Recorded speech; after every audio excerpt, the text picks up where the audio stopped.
সারা বছর আমি আপনি আপনার বিবিকে মেয়েকে পর্দা করাইতে পারি না, রমজান মাসে দোকানকে এমন ভাবে পর্দা করাই মনে হয় এটা আমার ঘরের বিবির চাইতে দামি। মনে রাখতে হবে সুস্পষ্ট কথা, এই দোকান যদি বেপরদায় রাখেন আপনার কোনো গুনাহ হবে না, এই দোকান যদি পর্দায় রাখেন আপনার কোনো সওয়াব হবে না। কিন্তু ঘরের বিবি আর মেয়ে যদি বেপরদায় যায় আর যদি পর পুরুষ দেখে, খোদার কসম খেয়ে বলি এর জন্য আমার আপনার জাহান্নামে যাওয়া লাগবে। মুখলেস বান্দা, এদেরকে কখনোই আমি পথভ্রষ্ট করতে পারবো না। আল্লাহর নবী সাল্লাল্লাহু আলাইহি ওয়াসাল্লাম সমস্ত সাহাবায়ে কেরামদের বসলেন। হযরতে আবু হুরায়রা রাদিয়াল্লাহু তাআলা আনহু থেকে বর্ণিত, তিনি বলেন আল্লাহর নবী সাল্লাল্লাহু আলাইহি ওয়াসাল্লাম বলতেছেন আল্লাহ পাক রব্বুল আলামিন ইজ্জত আমার উম্মতকে এই রমজান মাসে 5টি পুরস্কার দান করেছেন, যা এর পূর্বে কোনো নবীর উম্মতকে দান করে নেই।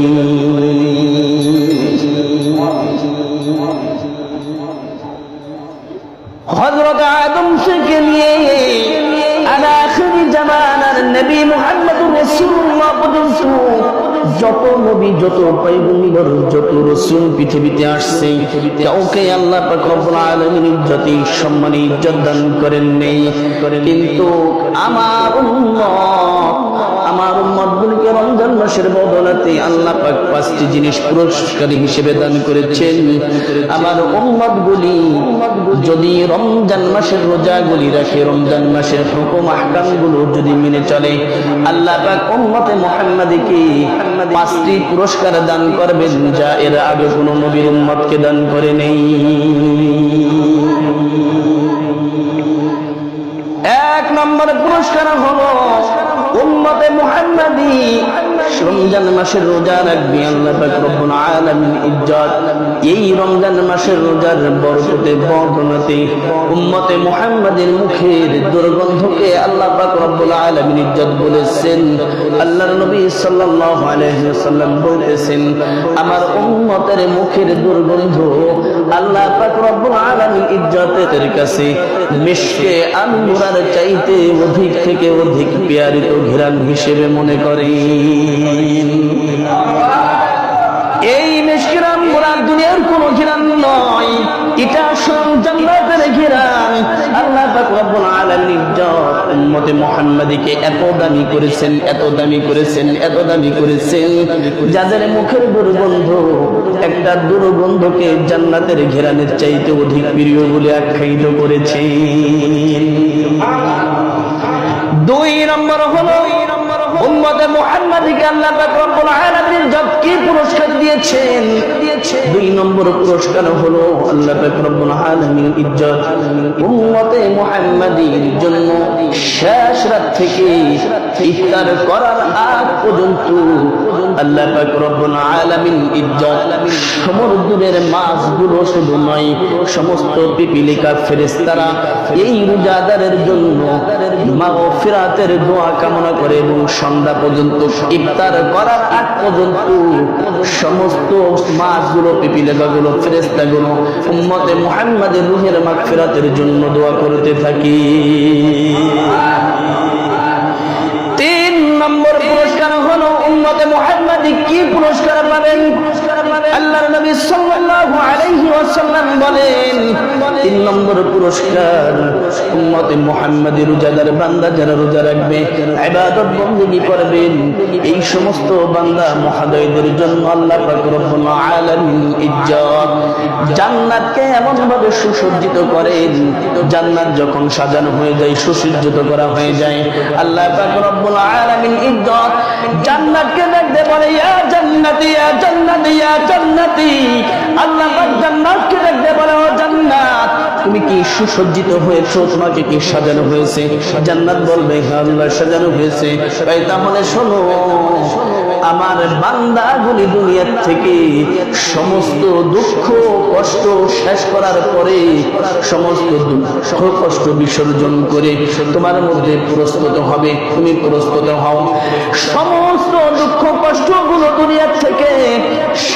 করে তোমার মধ্যে অতি শীঘ্রই দাখালাল জান্নাহ, জান্নাতে প্রবেশ করবে।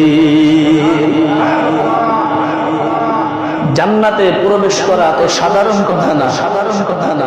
এটা তো দুনিয়ার কোন কনসার্ট স্পোর্টস না যে গেলাম 50-100 টাকা দিয়ে টিকিট করলাম আর ঢুকে গেলাম।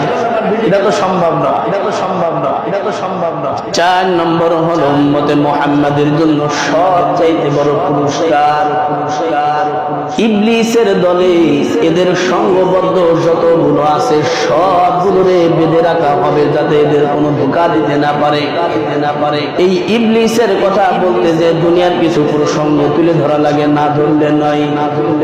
প্রশ্ন আসতে পারে আল্লাহ পাক রব্বুল আলামিন ইবলিসকে বেঁধে রাখছে, ইবলিসকে নীল নদের মধ্যে চুবাই রাখছে, কিন্তু তারপরেও তো মানুষ গুনার কাজ ছাড়ে না। গুনার কাজ কেন করে? এক শ্রেণীর মানুষকে ইবলিস চলে যাওয়ার পরও বেঁধে নীল নদের মধ্যে ফেলানোর পরেও এক শ্রেণীর মানুষকে ইবলিসের দায়িত্ব মনে দিয়ে যায়। ফিরাউনের একটা ঘটনা বলে আসে। এই ফিরাউন তো এমনি খুব ভালো লোক, আমাদের জানা মতে এত বড় ভালো লোক ছিল না ওই জামানায়। যত প্রকার জুলুম, অত্যাচার, নির্যাতন, নিপীড়ন এই ফিরাউনের কাছে সব পানির মতন ষোলশুদা। সুবনিও খাইছে আলহামদুলিল্লাহ, কায়দা মতন সুবন সুবাইছে রে। এই ফিরাউনের সবচাইতে বড় ব্যবসার মধ্যে একটা ব্যবসা ছিল তরমুজের ব্যবসা।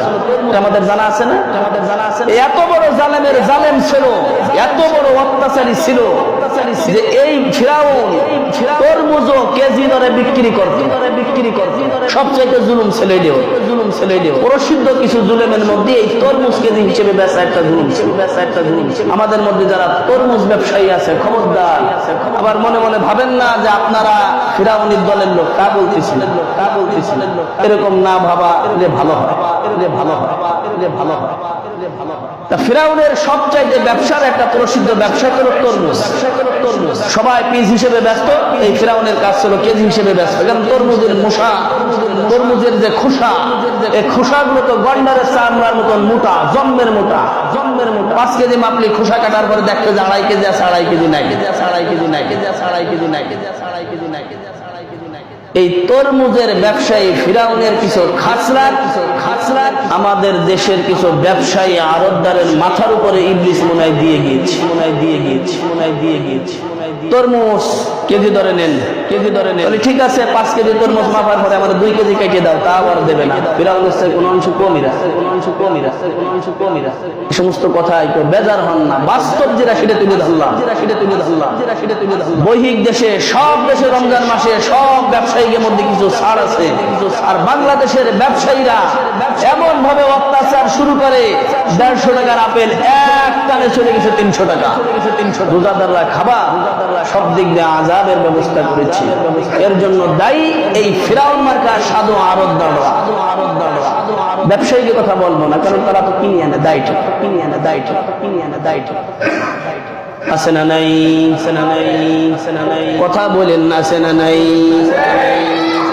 এই ব্যবসায়ী তরমুজ ব্যবসায়ী ফিরাউনকে আল্লাহ পাক রব্বুল আলামিন ইজ্জত নীল নদের মধ্যে চুবাই মারছে। কি সুন্দর করে চুবাই মারছে, শুধু চুবাই মেরে ক্ষান্ত করে নাই। এই ফিরাউনের লাশ মিশরের জাদুঘরে আজও আল্লাহ অক্ষত অবস্থায় রেখে দিয়েছে। এই ফিরাউন মার্কা যে সমস্ত মানুষগুলো জমিনে আছে, এদের অবস্থাও ফিরাউনের মতন হবে ইনশাআল্লাহ। গরিব অসহায় করে জুলুম করে অত্যাচার করে কেউ টেকে নেয়। 4 নম্বর হলো আল্লাহ পাক রব্বুল আলামিন ইজ্জত এই ইবলিস শয়তানের দলবল যারা আছে এদেরকে বেঁধে রাখেন, আটকাই দেন। কিন্তু নফস শয়তান যেটা, যার নফসের খাইয়ের সাথে কিছু মানুষ ঘোরা করে। আল্লাহর নবী সাল্লাল্লাহু আলাইহি ওয়াসাল্লাম একদিন ঘুমায় রয়েছেন। 2 জন ফেরেশতা এসে ইয়া রাসূলুল্লাহ, ইয়া হাবিবাল্লাহ বলে ডাক দিয়েছেন। 2 জন ফেরেশতা নবী মুহাম্মদুর রাসূলুল্লাহর বগলের 2 ইঞ্চি হাত দিয়ে উঁচু করেছেন, নিয়ে এক পাহাড়ের সামনে দাঁড়িয়েছেন। দাঁড়ানোর পরে বলতেছেন, ইয়া রাসূলুল্লাহ, ইয়া হাবিবাল্লাহ পাহাড়ের উপরে ওঠেন। আল্লাহর নবী বলেন, আমার